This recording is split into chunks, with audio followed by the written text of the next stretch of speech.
deployment of American defense forces to Iceland in 1951 was the conclusion of an initiative that dated back to the wartime military protection of the unarmed island nation of only 140,000.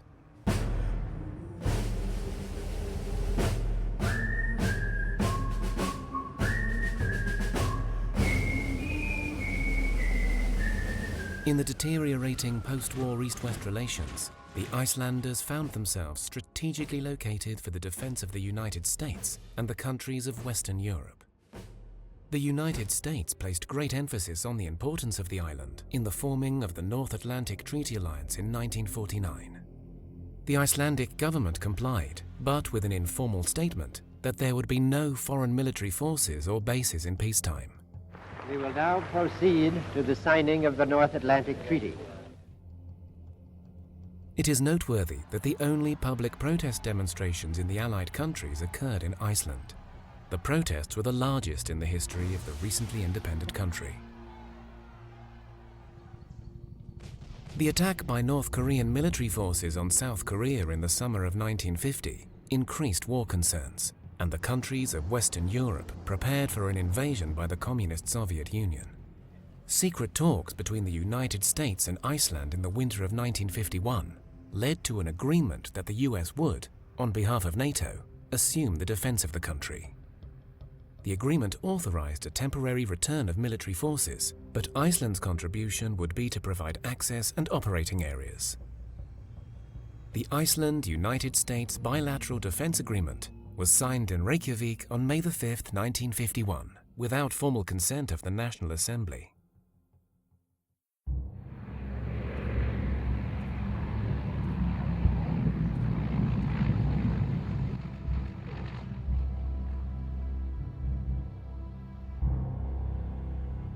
Immediately upon the signing of the agreement, American troops embarked on aircraft bound for Iceland with a stopover in Newfoundland. 2 days later, the American minister in Reykjavik and Icelandic officials greeted Brigadier General Edward McGaw and his men upon arrival at Keflavik International Airport. During the next 2 days, a virtual air bridge to Iceland carried equipment and troops who immediately commenced defense preparations.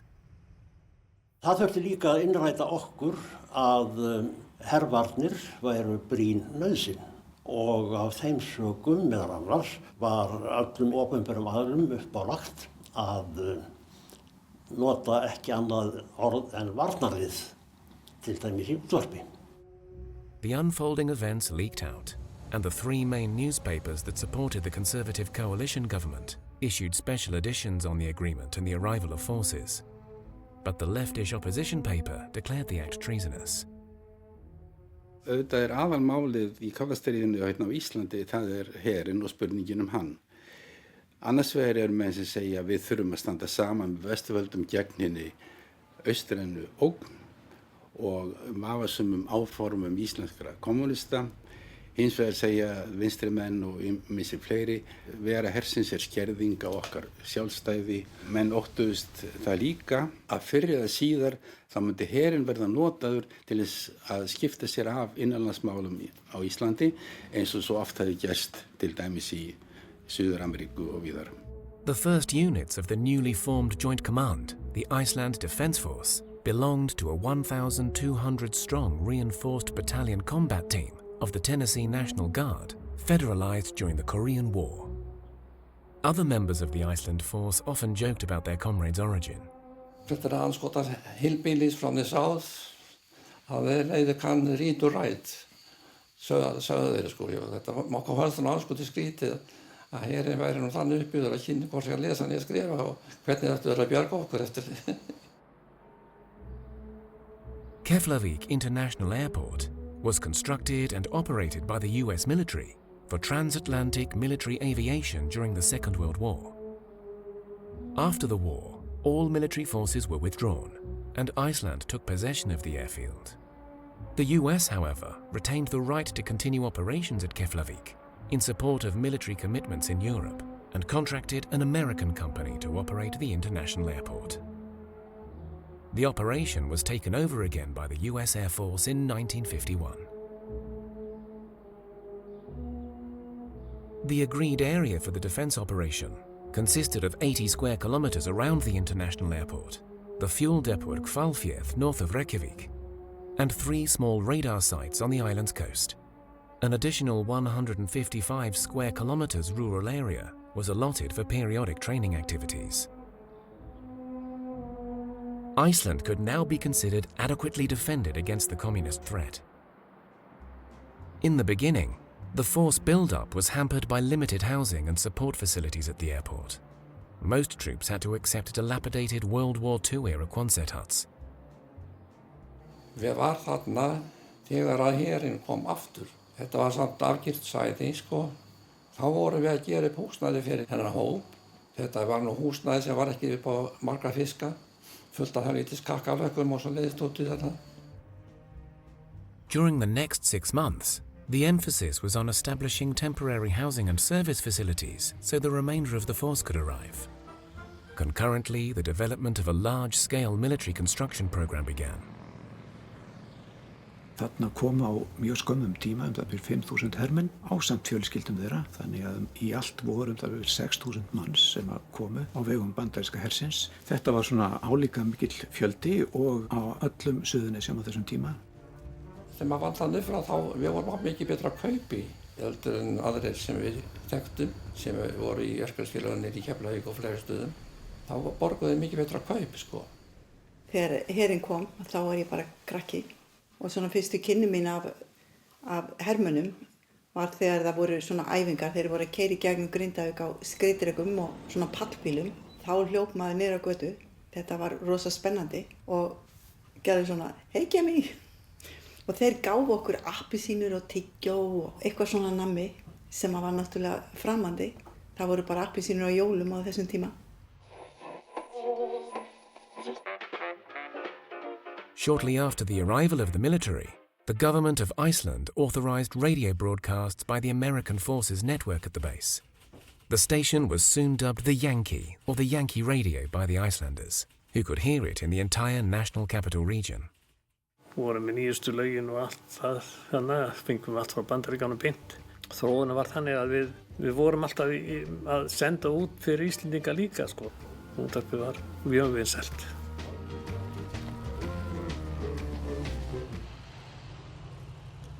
In the summer of 1951, the US Navy began operations from Keflavik with twin-engine Lockheed P-2 Neptune patrol bombers. On the first anniversary of the Defense Force in the spring of 1952, the absence of air defense preparations was starting to look awkward for the Icelandic government, as it would validate the security role of the forces for the Icelanders. American plans to deploy modern fighter jets were hampered by the conflict in Korea. But to placate the Icelanders, the US sent World War II-era propeller-driven P-51 Mustang fighters to Iceland as an interim measure. 25 of these outdated fighter planes arrived in Iceland in September 1952. They flew in formation over the capital city, Reykjavik, before landing at Keflavik Airport, signaling that Iceland's defenses were now visible. The military required a myriad of services. Icelandic cargo ships provided sea lift, local oil companies delivered fuel, and the National Bank conducted financial services. The base development program was initiated by a prime contractor, comprised of a consortium of American construction firms that employed both American and Icelandic labor. Ég byrjaði að vinna hjá Metcalf Hamilton, Smith-Beck Company, og þeir voru þá bara að búa til flugbrautirnar, lengja flugbrautirnar. However, the Icelandic government wished to see the small local companies directly involved and initiated the establishment of the Associated Icelandic Contractors as subcontractor. The tour of duty at remote places like Iceland was usually only 1 year. This required a robust training program to maintain military readiness. The Defense Force was allotted a large area on the Reykjanes Peninsula for maneuverings and a sizable firing range. A small pillar of rock off Reykjanes Point was used for bomber training, but when Iceland extended its fisheries limit in the late 1950s, the aerial bombing of the islet was stopped, since it threatened to deplete the important coastal reference point. There was also a large air-to-air firing range off the west coast. The first fighter jets arrived in the spring of 1953, when the 82nd Fighter Interceptor Squadron deployed with their F-94B Starfires. The squadron immediately stood up its ready alert status and conducted a robust training program. A large-scale military construction program was launched in 1953. This created such a demand for labor that more than 1,000 skilled workers were brought in from America to augment the 3,000 Icelanders drawn from every corner of the country to work on the project. Fólki hérna í Keflavík og Njarðvík það þrengdi að sér og leigði þessu mönnum. Þar var fólki sem að leigja frá sér allt nema kannski eitt herbergi og svo voru sameiginlega með eldhús og klósett. Þannig að hér var allt undirlagt af fólki sem þurfti einhvers staðar að geta sofið og hvílt sig og unnið myrkran á milli upp á velli. The troops were mostly young unmarried men, as were many of the American construction workers. It's not hard to understand that they looked for entertainment and sought to enjoy local dances and restaurants, which were quite simple in Iceland at the time. Cheap alcohol, cigarettes, pop music, exotic sweets, and a foreign culture all helped to make the young men intriguing to Icelandic girls. Icelandic authorities were quite aware of such an alleged problem from experience during the Second World War occupation. To control the potential adverse impact, steps were taken to separate the military from the local population. The base was fenced in, with movements controlled to prevent illegal trafficking of tax-free goods. Although rather unusual for American military forces overseas to be subjected to such strict rules, it was believed necessary to control the dispute over the base within the tiny population. The military construction program included a large extension of the airfield, taxiways, and parking areas with rapid refueling systems for bomber aircraft. Keflavik International Airport thus became one of the world's best-equipped military airfields. The Icelandic government agreed that the base could be used for periodic training by bomber jets of the Strategic Air Command. American war plans stipulated that immediately upon activation, a force of 800 men would be airlifted in to service a fleet of tanker aircraft for air refueling bombers bound for targets in the Soviet Union. The base was also intended for the retrieval of returning bombers. The purpose of the strategic bomber training program should not have been a surprise to anyone. The Icelandic authorities knew, and had officially agreed, that NATO defense planning was mostly based on nuclear weapons of the US Air Force. Treat yourself to the best gift in history this holiday season. Enjoy unlimited access to award-winning podcasts and thousands of hours of original history documentaries released weekly exclusively on History Hit. There are topics for all history lovers, from Pompeii to D-Day.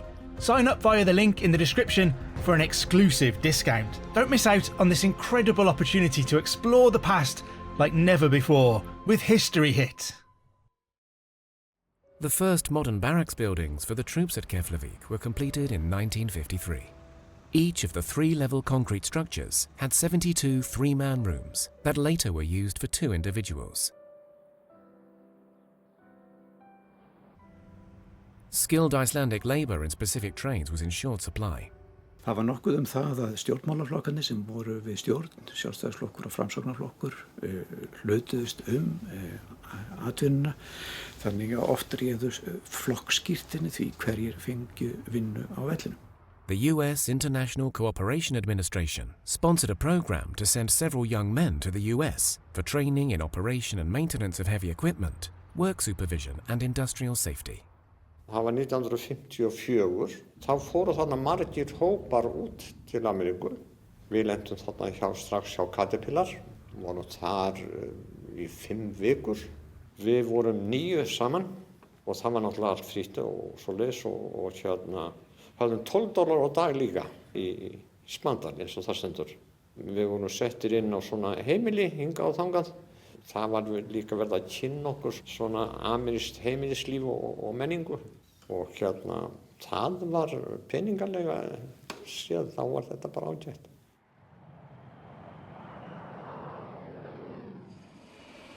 The 57th Fighter Interceptor Squadron took over Iceland's air defense in 1954 with new Northrop F-89 Scorpion fighter jets. Soviet military aircraft did not fly in the region during the 1950s, but the Iceland Defence Force got an opportunity to clearly demonstrate its defence capabilities. Each autumn, many Icelandic boats fished for herring off the southwest coast, but suffered a great loss of nets and catch to a nasty vandal. Þetta háhyrningurinn og það þarf að útrýma honum miskunnarlaust. The Defence Force's leadership responded quickly to requests from the Icelandic government to help exterminate this pest. Soldiers were put on the fishing boats to drive off the whales with rifle and machine gun fire. Navy patrol bombers achieved an even greater measure of success when they rained gunfire and depth charges on the whale packs.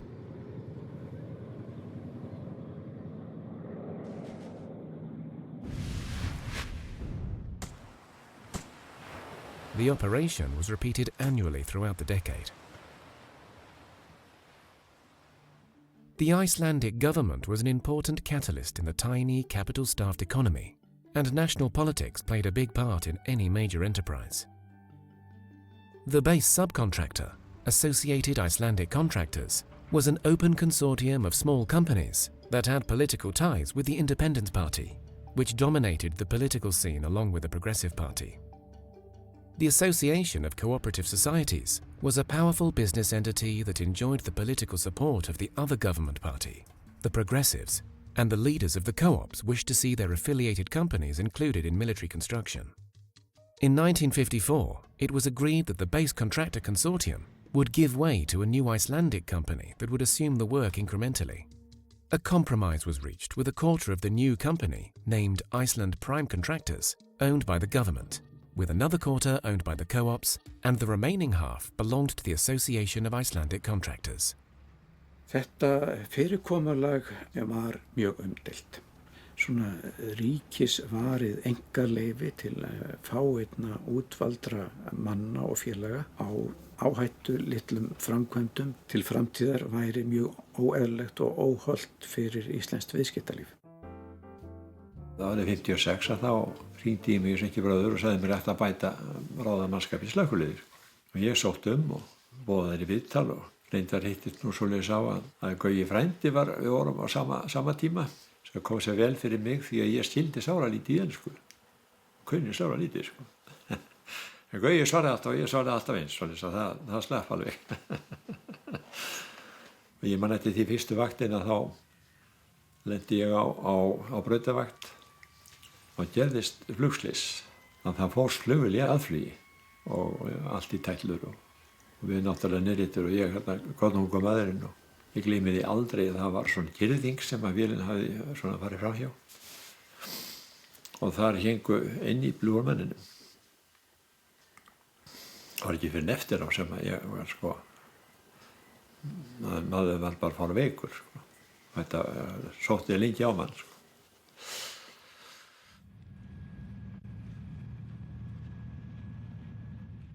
Political dissatisfaction with the American military presence in Iceland grew steadily during the 1950s, despite a powerful American cultural propaganda effort and extensive financial concessions.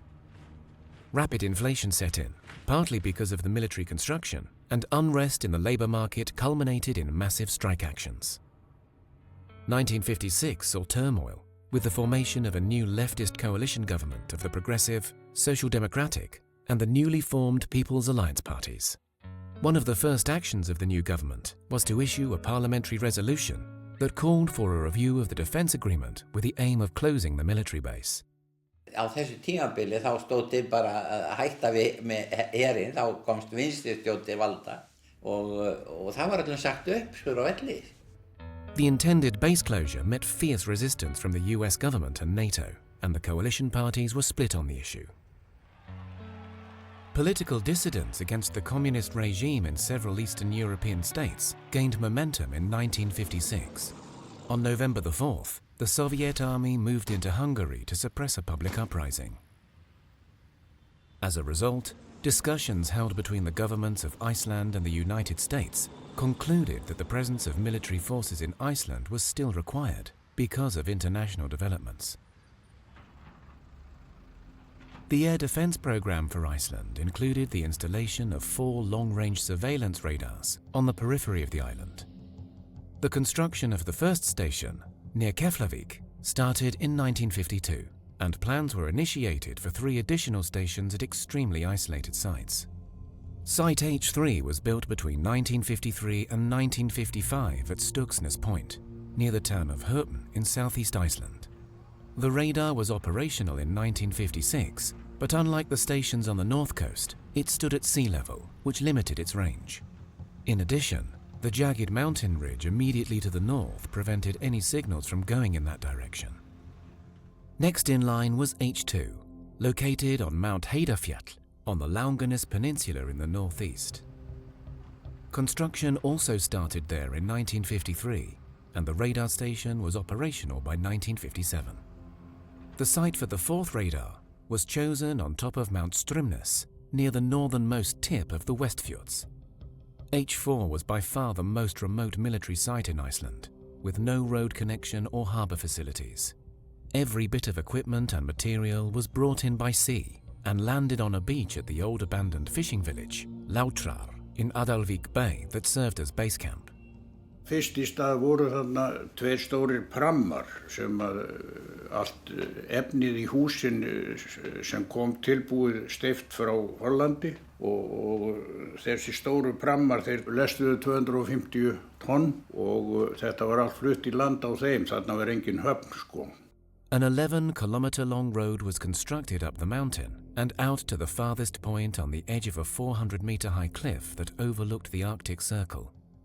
Apparently, I unsettled the commanding officer at the base. He says, well, I'm going to fix you. And the next thing I knew, my next assignment was in Iceland. Getting up to the site was an experience. I was driven by Jeep to Reykjavik, to town, and boarded a seaplane, a commercial seaplane that took me up to Isafjordur. And the next morning, I take a fishing boat. That little fishing boat, that was our taxi, and like I said, it was awful small, but it got us up there. The complement of the radar station was usually about 100 young men who spent 11 months at this remote site. Ég get svo sem ekki ímynda mér að menn hafi svona allir verið ánægðir með þetta. Þetta var nú lífið sko.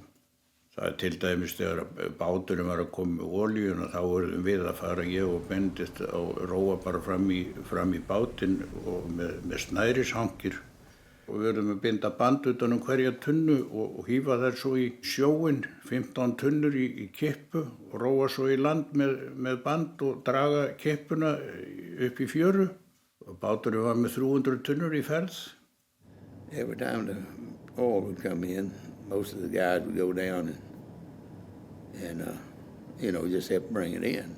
En þar voru hermenn í fjörunni með krana og tunnuhaka höfðum við nú. Það var hægt að hífa tunnurnar upp úr sjónum og kasta þeim upp í fjöruna. Og þetta var að flytja allt upp á fjall, draga og sleðum aftan í tónum. Svona var vinnan allan þann vetur, sko. Þetta var ákaflega erfitt. The H4 radar site was closed in the summer of 1960 to save money after only 2.5 years in operation. During all that time, no potential enemy aircraft appeared on the scope. Soviet long-range bomber and reconnaissance aircraft did not start flying near Iceland until more than 2 years later.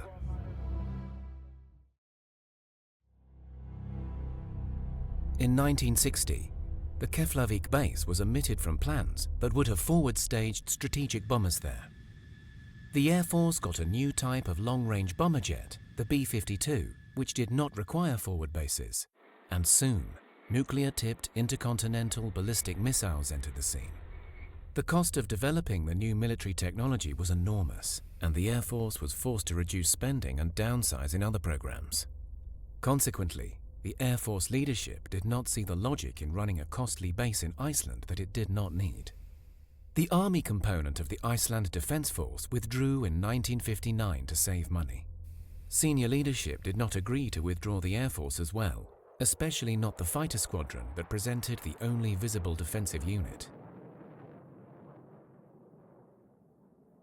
As a compromise, the Air Force would close 2 radar sites, but the Navy, which had plans to expand and meet the anticipated threat from Soviet submarines in the region, took over the operation and support functions of the base.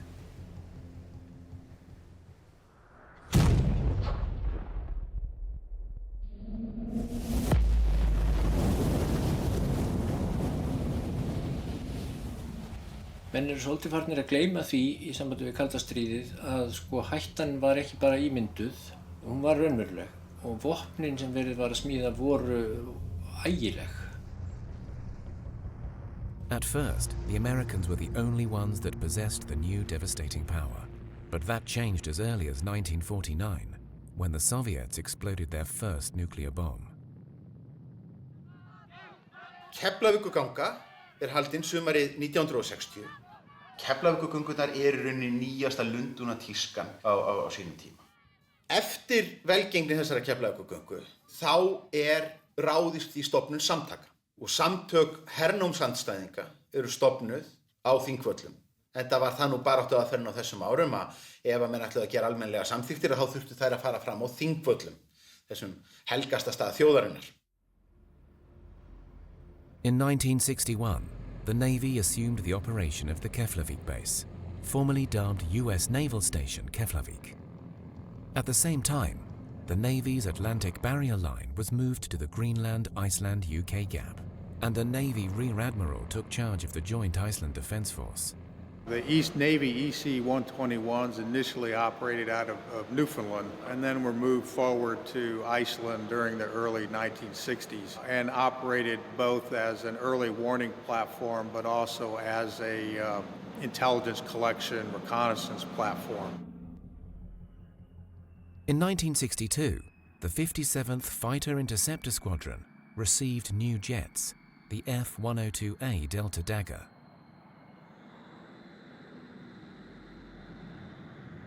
The Iceland Military Air Defence Identification Zone, MADIS, was established well outside of the 12-mile territorial limit.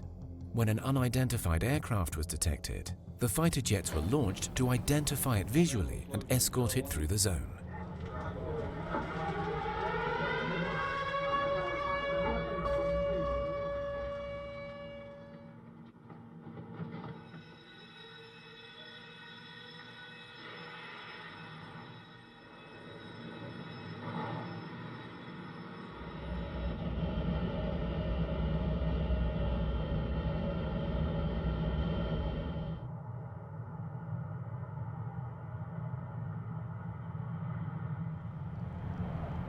The 1960s saw a considerable increase in Soviet military activity in the North Atlantic.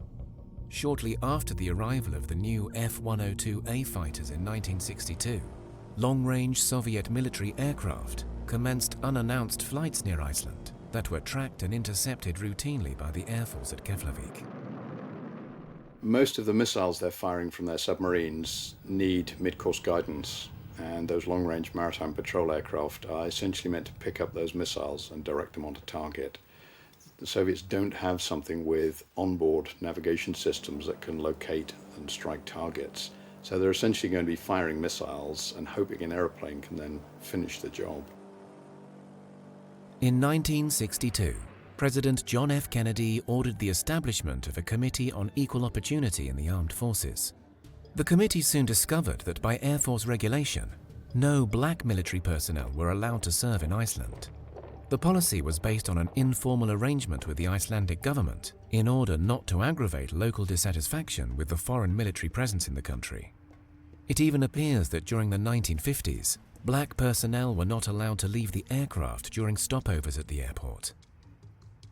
The president queried the nature of the so-called gentleman's agreement with the Icelandic government, who subsequently agreed to the stationing of a handful of black servicemen in the country.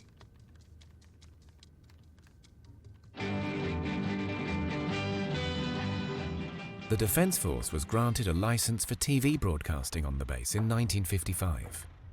In 1963, a new and more powerful transmitter was installed in an attempt to reach the outlying military posts at Grindavik and Whale Bay, north of Reykjavik. The signal could now be received in the capital city and vicinities, where the broadcast became an instant hit with most of the population. Það vísu snjór í mörgum myndum en með stærri loftnetum, móttökuloftnetum þá náðu fleiri og fleiri menn signalinu sem við vorum að senda út. The intellectual and culture elite in Iceland was not happy with the armed forces TV broadcasts and feared the impact that American programming might have, especially on the national language. An agreement was reached to restrict the broadcast to the immediate base area when Icelandic TV began in 1966.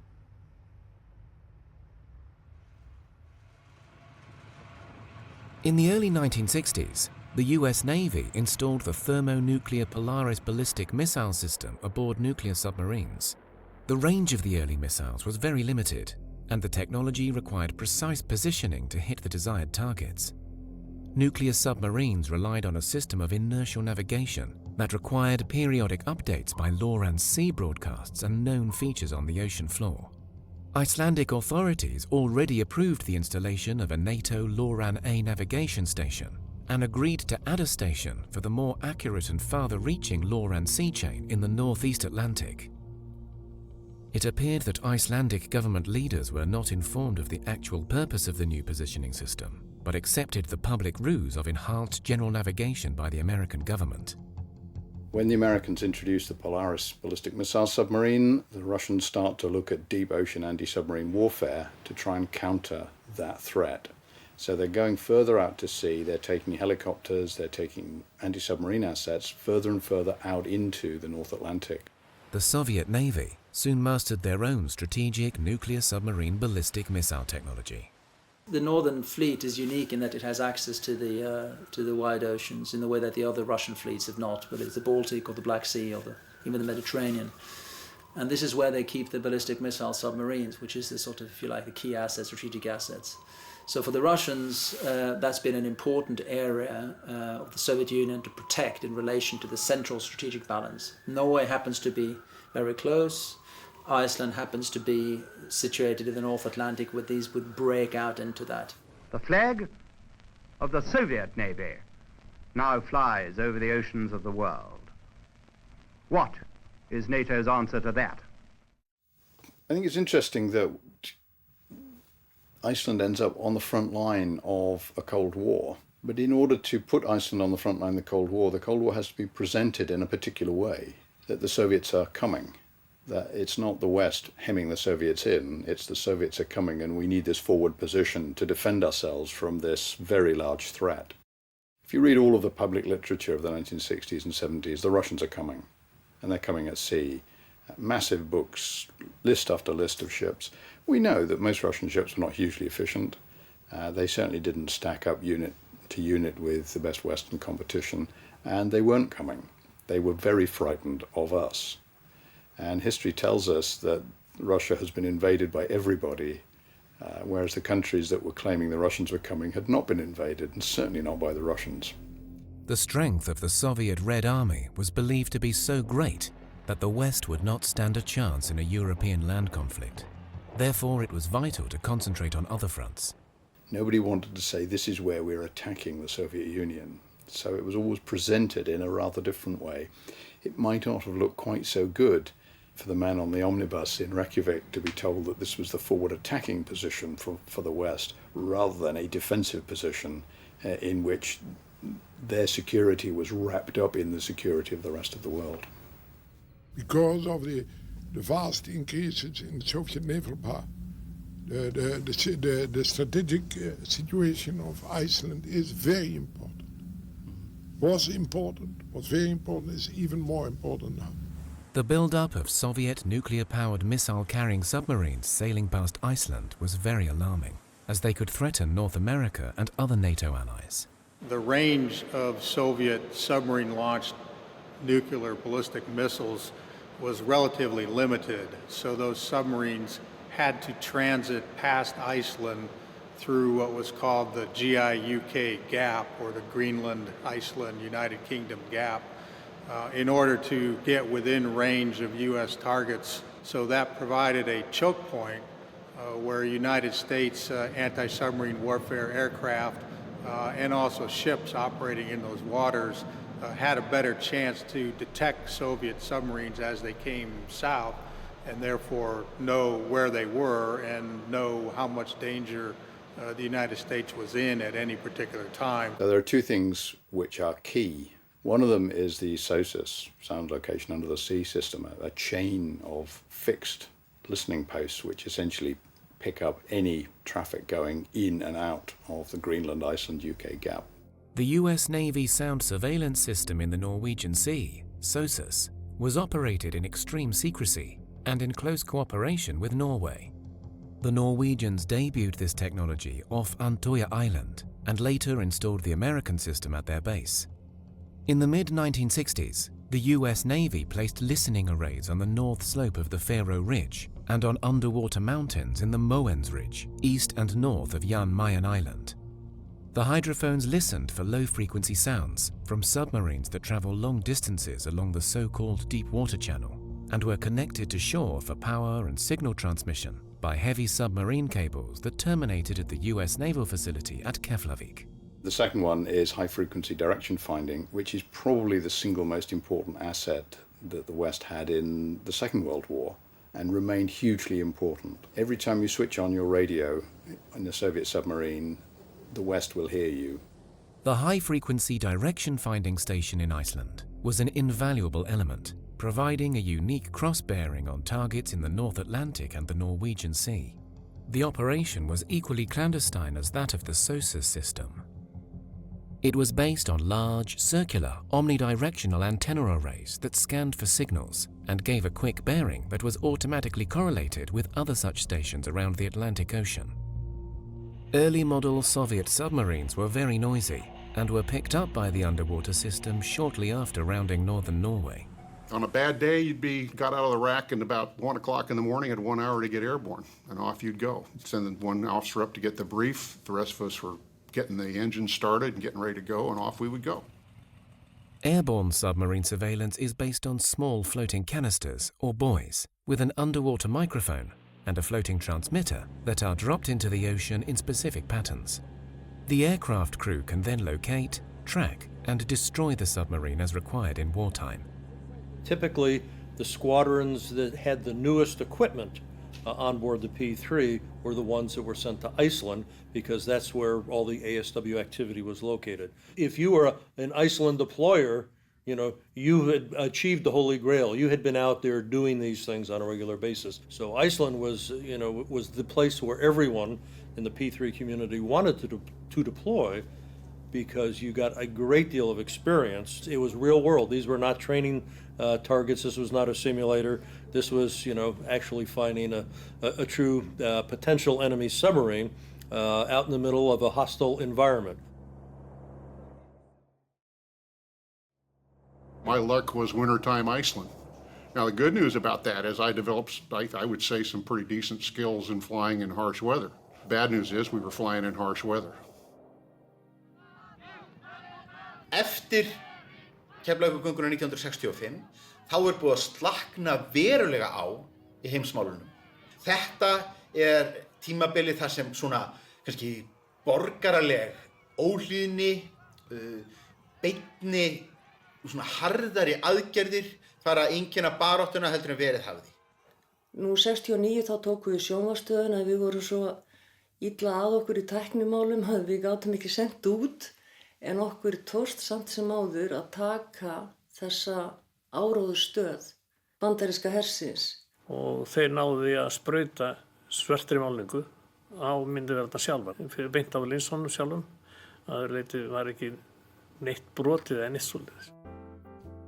The base residents lived in an artificial economy that was incomparable with the Icelandic community. Prices for goods and services were American, paid in dollars and exempt from local import duties and taxes. This meant that everything was cheaper on the base, and the military was also allowed to import raw meat and beer that for most of the time was banned elsewhere in the country. The Icelandic government emphasized that the defense force consist of family people as much as possible to outweigh the impact from a great number of young troops that, to some, seemed to have nothing better to do than to chase local girls. As time went by, the number of families increased, and that created more stability in the force. Their tour of duty was usually 2 years, and sometimes people elected to extend to 3 or 4 years, but family housing was in short supply. Rentals to American families placed a great strain on the housing market in the neighboring communities. The rent was often paid in dollars, which encouraged tax evasion and a thriving black market in foreign currency that existed in the country. Það var mjög alvarlegur glæpur að brotist inn í búð í Keflavík eða Njarðvík, en það þótti bara sjálfsagt mál að verða þessi út verkfæri eða hvað það nú var hjá Kanan. En sömu menn hefðu ekki stólið undan kartöflugrasi niður í Keflavík, sko. Það var ekki gert. The military personnel felt the stringent rules regarding the wearing of uniforms when off-base rather encumbering. A curfew proved to work well in preventing run-ins with the locals, and although the troops were annoyed, the rules only extended to participation in the nightlife.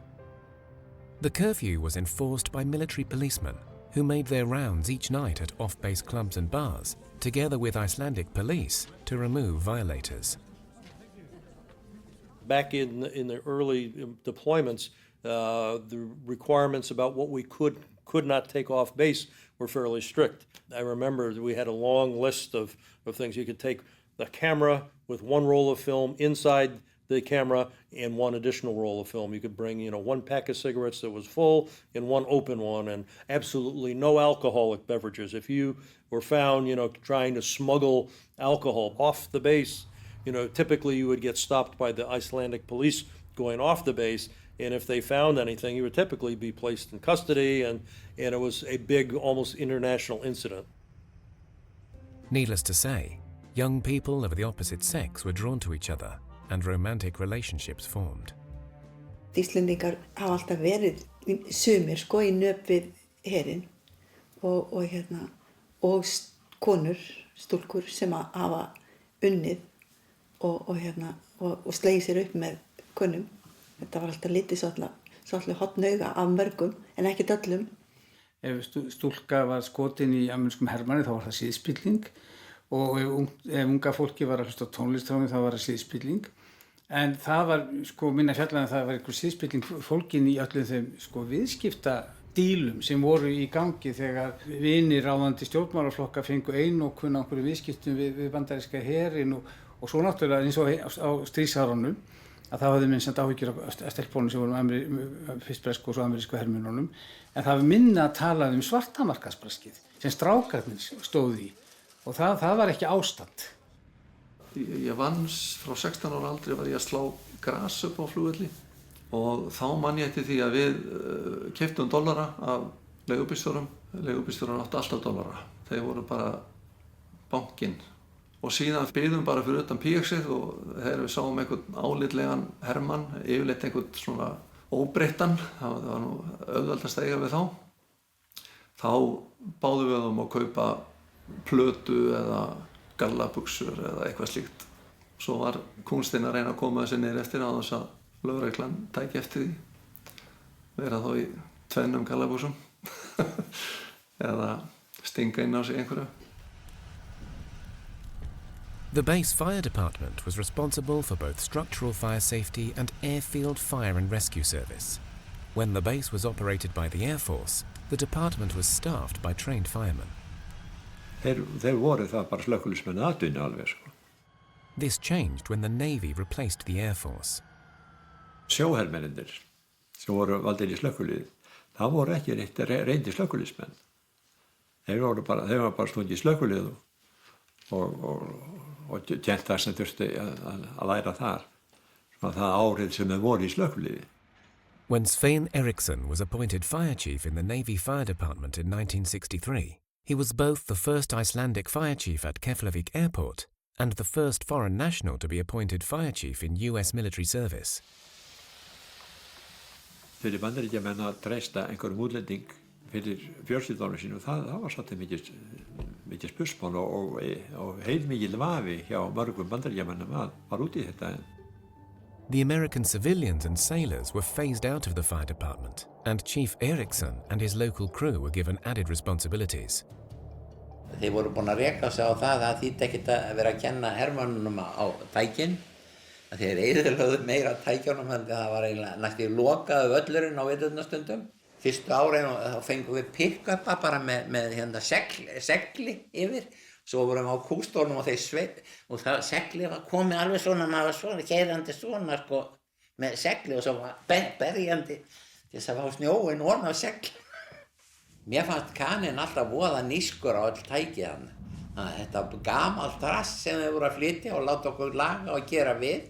Og þetta var alltaf, við vorum allan tíma alltaf að reyna að halda þessi í lagi. Og svo passum við mikið upp á plóana því að hermennir þetta var bara leiktæki þeim að fara á plóana. Enduðu náttúrulega því að taka brautarljósin eða eitthvað. Og þá breyttist það sem mikið sko. Því eftir eiginlega þeir taka við, þá var það, ég held að það hefði skeið kannski einu sinni á 10 ára fresti, að það var ekki hægt að lenda flugvél út af hálku eða snjó á brautum. The two Icelandic Airlines, Icelandair and Lofleithir Icelandic, operated from Reykjavik City Airport, which was becoming too small for modern international flights. This begged the idea to move the operation to Keflavik. The military, however, had limited repair facilities to spare and regarded the move as an attempt by the Icelandic authorities to gain more control of the airport, which was not to their liking.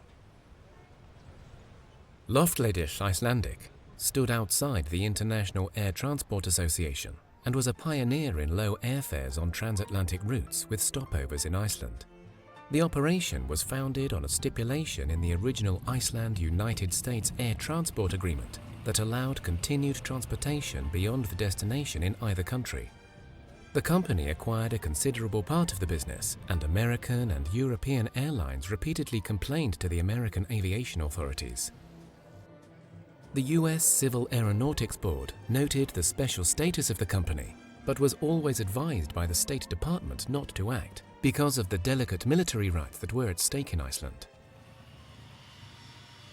The transfer of the Icelandic international flights to Keflavik brought much change in the airport operation. There was considerable airline traffic, but only very limited passenger service. Only one runway was long enough for modern passenger jets, and navigational aids were lacking. As a result, passenger flights often had to abandon landing due to weather. Minimum improvements would include the extension of another runway and installation of an instrument landing system with related airfield lighting. The Icelandic government pressed for improvements on the grounds that the United States bore the responsibility in accordance with the bilateral defense agreement. The resolution was important for the upcoming 1971 national elections in Iceland. The US State Department pointed out that the relationship with the government during the last 12 years had been very good, but there were signs that the leftist elements might rise to power again. A decision on the runway extension was likely to strengthen political elements with a favorable view towards the defense force.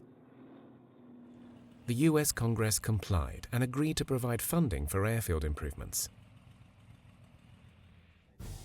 A new center-left coalition government was formed after the 1971 national elections. Its defense policy caused great commotion in the US Congress and other NATO countries. Ríkisstjórnin stefnir að því að varnarliðið geti farið úr landi á kjörtímabilinu. The threatened closure of the Keflavik base was heatedly disputed by many Icelanders and of equally great concern to other NATO allies.